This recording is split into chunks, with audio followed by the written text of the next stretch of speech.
Road की शुरुआत होती है अगले दिन से, जहाँ पे हमें गीवो दिखाया जाता है। वो खड़ा होता है, बोलता है डैम इट! ये अभी भी यहाँ पे आई नहीं है। वो लगता है मैं जल्दी आ गया। तभी किरी वहाँ पे आती है, वो बोलती है कि सॉरी, मेरे को तुम्हें वेट कराना पड़ा। तभी ड्यूओ बोलता है कि नहीं, इसकी कोई ज़रूरत नहीं है, वैसे भी मैं अभी यहाँ पे आया हूँ। और तभी वो देख के शर्माने लगता है। और फिर किरी बोलती है कि मैंने मेरे को जाने ही नहीं दे रही थी, और वैसे भी देखा जाए तो मेरे को इन चीज़ों में मेरे को बहुत ही अनकंफर्टेबल लग रहा है। और मेरे को पता नहीं था कि कहीं ये मेरे ऊपर वियर्ड तो फील नहीं कर रहा। तभी डिवो बोलते हैं नहीं, ये तुम्हारे ऊपर बिल्कुल भी वियर्ड नहीं लग रहा। तभी किरी बोलती है अच्छा, ये तब तो मेरे को बहुत ही आसान हुआ, चलो फिर चलते हैं। तभी डिवो बोलते हैं हाँ चलते हैं। तभी हमें झाड़ियों के पीछे दिखाया जाता है, जहाँ पे वो बोलते हैं कि हमारे टारगेट्स मूव हो रहे हैं। आखिरकार यहाँ पे हो क्या रहा है। तभी राल बोलते हैं वैसे भी मेरे को कोई शौक नहीं है कि नौसिखिए का प्यार भरी ज़िंदगी देखने में। तभी मैनर बोलती है कि तुम एकदम चुप हो जाओ।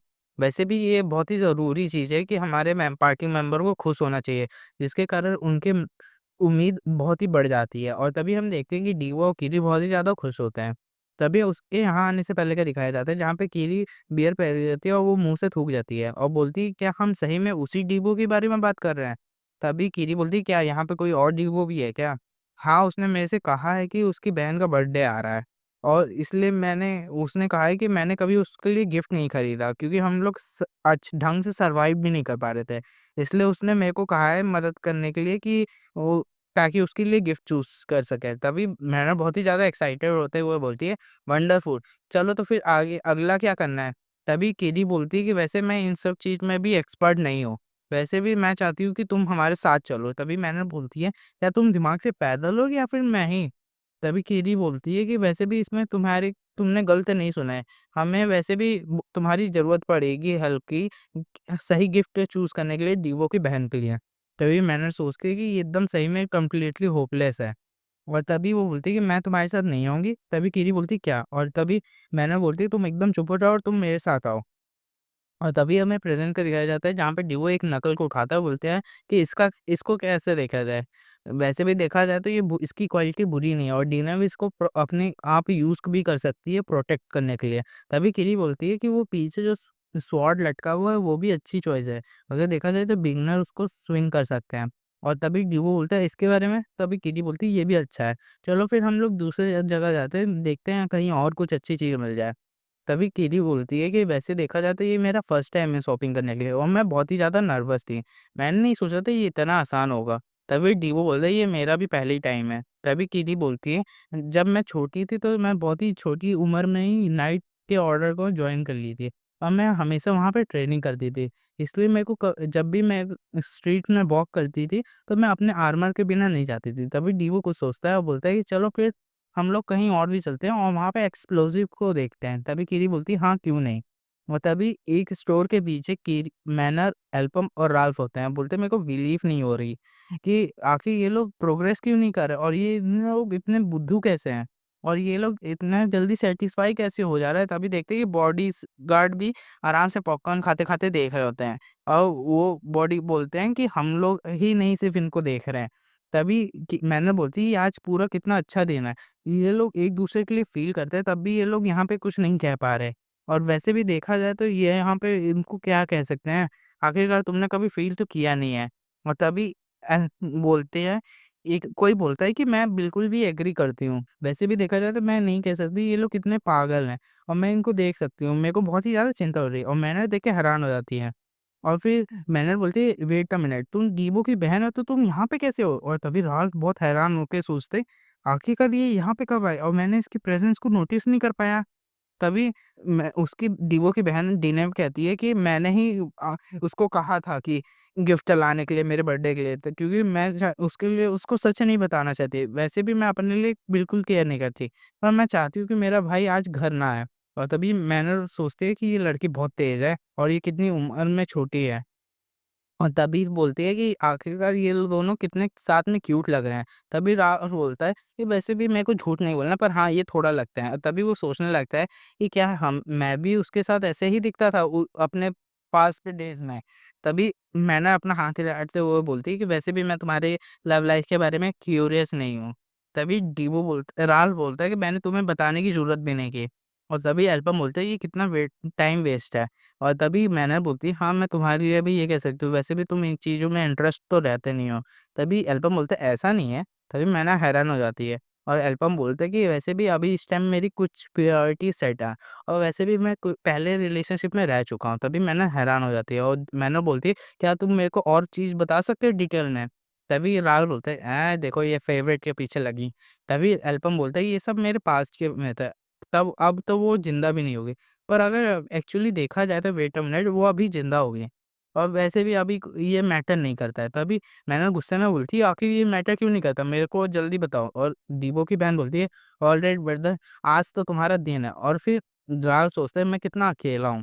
और तभी हमें दिखते हैं कि रात हो जाती है और डीबू बोलता है थैंक यू किरी आज के लिए जो तुमने किया। वैसे डिनर इसको बहुत ही ज़्यादा उसको अच्छा लगेगा।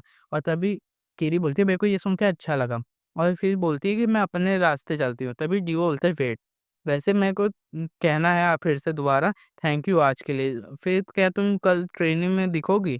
तभी किरी हँसती है और बोलती है तुम पूरे फ्री हो जाओ, फील फ्री। वैसे भी अगर तुम्हें फिर से मदद चाहिए कुछ अनदर गिफ्ट खरीदने के लिए तो हम लोग फिर से साथ में जा सकते हैं। और फिर वो हँसती है। और डीओ बोलता है कि मैं घर वापस आ गया। और फिर उसकी बहन बोलती है ब्रदर। और फिर डीओ बोलता है आखिर यहाँ पे सब लोग क्यों हैं यार? तभी वो बहुत ही ज़्यादा खुश हो रही होती है उसकी बहन। और तभी हमें एक गेट का दिखाया जाता है जहाँ पे कई सारे एडवेंचरर्स को मार दिया जाता है और वो लोग चिल्ला रहे थे हेल्प हेल्प।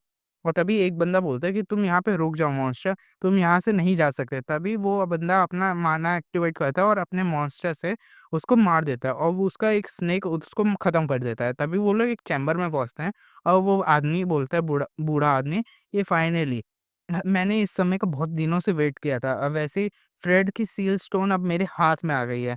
और ये स्टोन को मैं जो है जो हार्नेस कर सकती है पावर को जो टाइम की पावर है। और तभी अपने वो टेलीकिनेसिस से वो स्टोन अपने पास बुला लेता है और बोलता है कि अब ग्रेट ब्लैक मेज का ये प्लान वर्क करेगा। और उसपे कुछ करता है। तभी वो हैरान हो जाता है, बोलता है कि इसमें से कोई मेरे को एनर्जी क्यों नहीं फ़ील हो रही है? नो वे। और तभी वो पत्थर तोड़ देता है और बोलता है कि ये किसने ज़रूरत की है? और वहाँ पे बहुत तेज़ी से ब्लास्ट हो जाता है। बोलता है कि आखिर यहाँ पे ज़रूरत कौन कर सकता है ऐसा? और यहाँ पे आखिरकार किसने समय में पीछे गया है और वो पहले से ही ट्रैवल कर लिया है। मेरे को उसको ढूँढना होगा। और तभी वो पत्थर उस फ्रेड का तोड़ देता है। तभी हमें गोल्ड रिची मर्चेंट गिल्ड का दिखाया जाता है, जहाँ पे उसका एग्ज़ीक्यूटिव बोलता है कि जितने भी एप्लीकेंट्स आए हैं गोल्ड रिची मर्चेंट गिल्ड में, तुम्हें यहाँ पे ही रुकना होगा अगले नोटिस तक और अगला अनाउंसमेंट 30 मिनट बाद होगा। तभी कोई पार्टी लीडर बोलता है कि यहाँ पे तुम गिव अप कर दो, ये तुम्हारे लिए इनफ होगा। तभी कोई दूसरा कहता है कि तुम्हें यार इतनी ज़रूरत, चलो फिर यहीं पे सेटल आउट क्यों निकल लेते हैं अभी। तभी वो लड़की कहती है हाँ, ये आइडिया अच्छा है। तभी वो बंदा बोलता है कि तुम इस डिसीजन को रिग्रेट करोगे। तभी हमें एग्जीक्यूटिव सोचता है, क्या यही लोग हैं थ्री सर्कल बेस्ट एडवेंचरर? अगर देखा जाए तो मेरे पास एक ही चांस है, तो हमें स्पॉट ऑन इनको करना ही होगा। तभी देखते हैं कि वहाँ पे कोई बड़ा-सा बक्सा पटकता है और फिर वो लोग वो सारे इकट्ठा जो हुए होते हैं, वो बोलते हैं आखिर ये क्या है? ये इतना सारा भारी सामान ये अपने पीछे क्या लेके चला है? तभी वो एग्जीक्यूटिव देखता है, बोलता है हाँ, ये आदमी, और वो एल्पम होता है। तभी हमें दिखाया जाता है कि गोल्ड रिची जो गोल्ड रिची मर्चेंट गिल्ड का ओनर है, और देखा जाए तो वो मैपल वर्ल्ड का सबसे वेल्दिएस्ट आदमी है, सबसे अमीर आदमी है, और वो देखा जाए तो एक छोटे से किंगडम को अपने ही पैसों से पूरा चला सकता है। तभी वो एग्जीक्यूटिव एल्पम को लेके उधर आ जाता है और वो गेट खोलता है।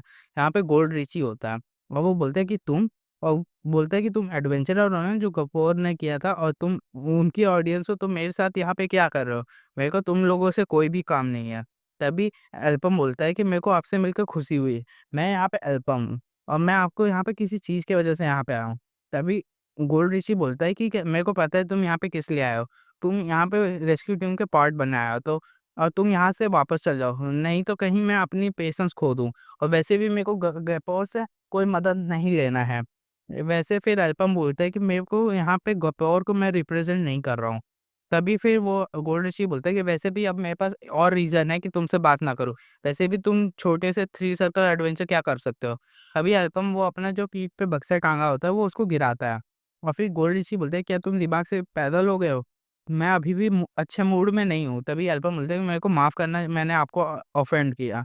वैसे भी पर आपको ये चीज़ देखना चाहिए। तभी वो बक्सा खोलता है और वो हैरान हो जाता है और वो देखता है कि बाइजू होता है और वो बोलता है कि बाइजू, तुम आखिरकार कार्निया के एग्जीक्यूटिव को यहाँ पे क्या कर रहे हो, और आखिर ये तुमने क्या किया, तुम्हें पता है ना कि तुम क्या कर रहे हो, क्या गैपोर प्लान कर रहा है क्या वॉर का? तभी एल्पम बोलता है कि कुछ ऐसा ही, वैसे भी देखा जाए तो गोल्ड ऋषि मर्चेंट गिल्ड भी इसका पार्ट होने वाली है।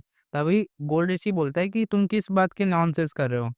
तभी कोई दरवाज़ा खुलता है कि यहाँ से मैं एक्सप्लेन करूँगा। आखिरकार ये बिज़नेस हम सबको ही कैरी करना है। तभी गोल्डरिची ये देख के हैरान हो जाता है और बोलता है कि तुम? और तभी यहाँ से आने से पहले का दिखाया जाता है साइग्नस नाइट का, जहाँ पे वो उस कीरी का मास्टर बोलते हैं, क्या तुम एब्सोल्यूटली पॉजिटिव हो? अगर तुम देखा जाए तो तुम ब्लैक मेज के फॉलोअर्स की बात कर रहे हो और मेरे को विश्वास नहीं हो रहा है कि वो अभी भी कहीं इस दुनिया में कंटिन्यू एग्जिस्ट कर रहे हैं। और तभी एल्पम बोलता है कि मेरे को भी नहीं पता कि ये कैसे सर्वाइव किए, पर उन्होंने मैपल वर्ल्ड में हर जगह अपना सीड प्लांट कर रखा, और देखा जाए तो साइग्नस नाइट में भी वो लोग हैं। और तभी फिर मास्टर कहते हैं किरी के कि तुम क्या अपने वर्ड के बारे में ठीक हो? तभी वो सोचते हैं कि यार ये सही कह रहा है, आखिरकार इसने जितने भी क्वेश्चन मैंने पूछे उसका सबका आंसर दिया है। और तभी वो बोलता है कि मेरे को अभी भी विश्वास है, मैं तुम पे विश्वास नहीं कर सकता, और मेरे को सिर्फ़ कीरी के जजमेंट पे ही विश्वास है। और देखा जाए तो मैंने कीरी की वज़ह से ये अपॉइंटमेंट की है, तो मैं तुम्हें यहाँ नहीं कह सकता, पर ठीक है जो तुमने कहा है कहो। फिर एल्पम कहते हैं कि यहाँ से 4 दिन बाद कर्ण्या गिल्ड से ही हम सब लोग को लड़ना ही होगा। और फिर वो कीरी के मास्टर बोलते हैं कि अब यहाँ पे कोई कंपटीशन मर्चेंट नेवी के बीच में नहीं है, और ये देखा जाए तो ये वॉर है फॉलोअर के अगेंस्ट में। तभी गोल्ड ऋषि सोचता है ये तो मिहिल है, साइग्नस नाइट का कमांडर। तभी एल्पम को बोलता है एल्पम, तभी एल्पम अपने बाना का इस्तेमाल करता है और बाइजू के सर पे टैटू आ जाता है। तभी गोल्ड ऋषि बोलता है टैटू? तभी एल्पम बोलता है कि हाँ ये मार्क है फॉलोअर्स का, और देखा जाए तो ये कमांडर का काम है। तो फिर वो गोल्ड ऋषि हैरान हो जाता है, बोलता है, सोचता है कि ये बायजू फॉलोअर है तो इसका मतलब कार्निया भी। तभी एल्बम कहता है कि मेरे को अलाउ करो, मैं एक ऑफर करना चाहता हूँ जो तुम डिक्लाइन नहीं कर सकते हो। तभी हमें बार का दिखाया जाता है जहाँ पे सब लोग चेयर्स कर रहे होते हैं और सब लोग बियर पी रहे होते हैं। तभी मैंने बोलते हैं क्या तुम श्योर हो कल फाइट है? तभी एल्बम बोलते हैं कि एक दिन कोई रेस्ट करना हमें मुश्किल नहीं करेगा और कोई दिक्कत नहीं है, वैसे भी हमने सब कुछ कर चुका है, हमने सारे आइटम्स को एनहांस कर लिया है, और वैसे भी हमने बहुत ट्रेनिंग की है, और हमें 1 दिन का प्रॉपर रेस्ट चाहिए फाइट से पहले, ये कोई बुरी आदत नहीं है। तभी सारे बॉडीगार्ड वो सोचते हैं कि क्या हमें भी? तभी फिर वहाँ पे राल्फ आता है, बोलता है कि आखिरकार तुम लोग प्राइवेट में क्या बात कर रहे हो? क्या तुम दोनों प्यार में हो क्या? तभी वो एल्पम के कंधे पे हाथ रखता है और एल्पम तुरंत उसके मुँह पे मुक्का मारता है, और राल्फ बोलता है कि मैं तुम्हें एडवाइस दे सकता हूँ प्यार के बारे में, मैं एक्सपर्ट हूँ। तभी एल्पम राल्फ चिल्लाने लगता है, और फिर एल्पम बोलता है कि तुम मेरे इतने भी क्लोज़ मत आओ राल्फ। और फिर राल्फ बोलते हैं कि मैं तो सिर्फ़ मज़ाक कर रहा था। वैसे भी देखा जाए तो यहाँ पे बहुत सारे सीरियस स्टफ़ है जो उनको मैं देख सकता हूँ, और हम पॉइंट आउट कर सकते हैं कि यहाँ पे क्या करना है। वैसे भी हमें कुछ भूलना नहीं है। तभी राल्फ बोलते हैं कि आखिर तुम किस चीज़ की बात कर रहे हो? वैसे भी आखिर तुम वॉलंटियर क्यों करना चाहते हो? जैक रिची को रेस्क्यू करने के लिए, तुम जब जानते हो ये पूरा तरह से ट्रैप है।